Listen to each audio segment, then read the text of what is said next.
Well, folks, I promised I would do some kind of summary and update based on the Zoom sessions that we had last Thursday and Friday. Again, thanks to everybody who has joined the group and everybody who was on the Zoom sessions. So I'm planning to do another one maybe Thursday this week when I actually get a few things done for a few clients and ourselves and stuff as well. But I'm hoping for probably Thursday this week at 10 a.m. It might be 30 minutes, 45 minutes, depends on what unfolds, I suppose, this week. We are waiting on more information. I've heard today then from the Chancellor, possibly more to help self-employed individuals who seem to be not getting a lot of support at the moment, apart from an increased level of universal credit, kind of the equivalent to SSP plus £20 a week.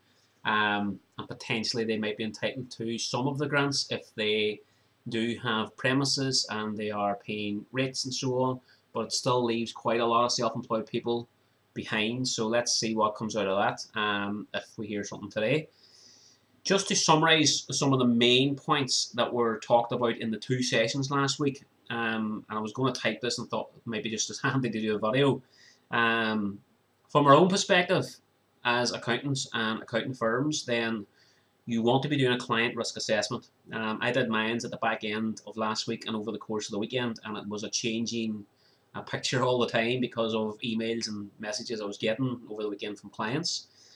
Your client risk assessment should be looking at, who currently owes money, the likelihood of that coming in, work that had been planned and to be billed over the course of the next 3 or 4 months.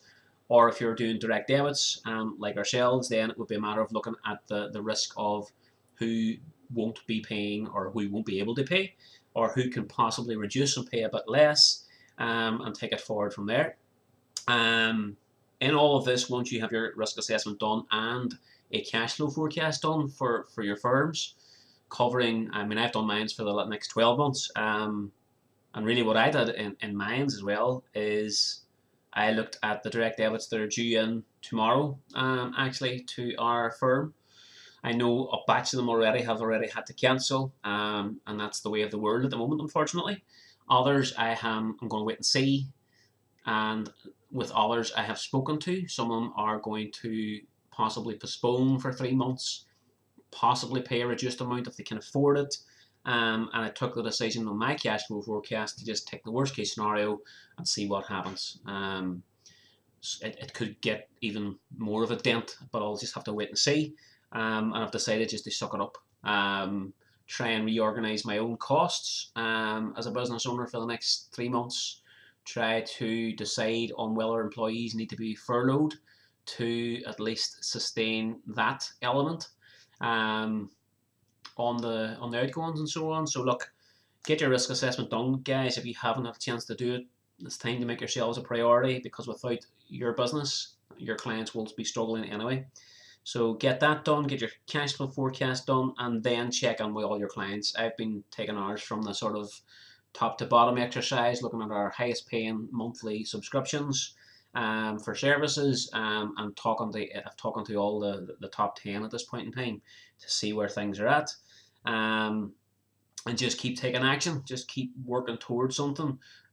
Take breaks as much as you possibly can was something we were talking about during the sessions as well, just to give yourself some headspace, because you need to get away from all the deluge of client queries that are coming in all on the same stuff at the moment. So do that as well. There was a lot of things obviously talked about during the sessions about all the new government initiatives and support and so on for business. I'm not going to touch on that now on this video, because there is so much information out there at the moment already on NI Business Info, on revenue commissioners, on Department for Communities, and lots of sites. I'm sort of focused on about 5 or 6 sites really at the moment for my main sources. So I'll not cover those things now. Other things just to update you on as well from last week.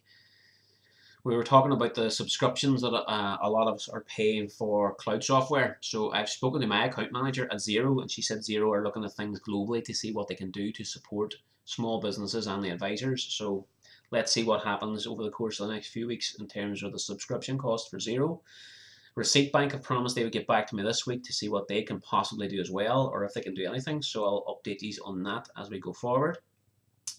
Other things that were mentioned last week then, some of these things have changed even after Friday's announcement, but just make sure that you're advising clients, and even clients are advising their employees to, get their own personal financial review done and see where they're at based on what the business is going to be able to afford to pay them, point them in the direction of things for SSP or Universal Credit or whatever they might need.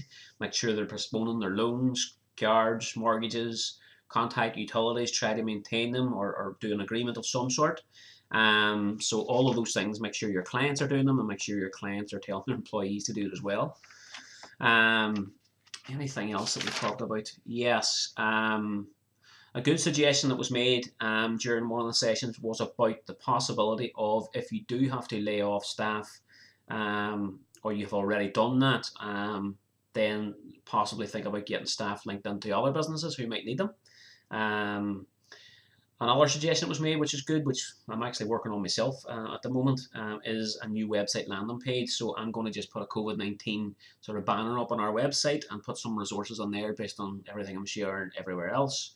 And above it all, folks, be empathetic with your clients. I just took the decision over the weekend that if we have to work for free for 3 months for certain people, then we will.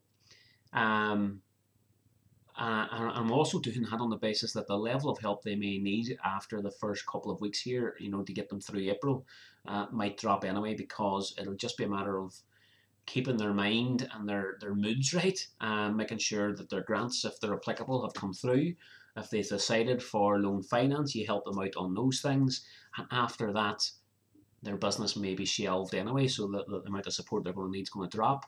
But I have said we will do, even if people cancel their direct debits now, we'll make sure we do their payroll, and we make sure we claim for furloughed workers. We do their VAT and file it even though they're not paying it. So we just keep the businesses and the compliance side of it ticking along, and hopefully see them through to the other side of it. So just be human in all of this type of stuff. Last and not least, folks, just keep yourselves right.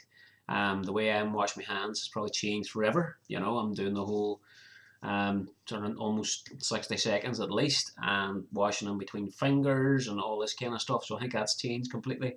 So keep yourselves right, keep washing your hands. I'm staying indoors now.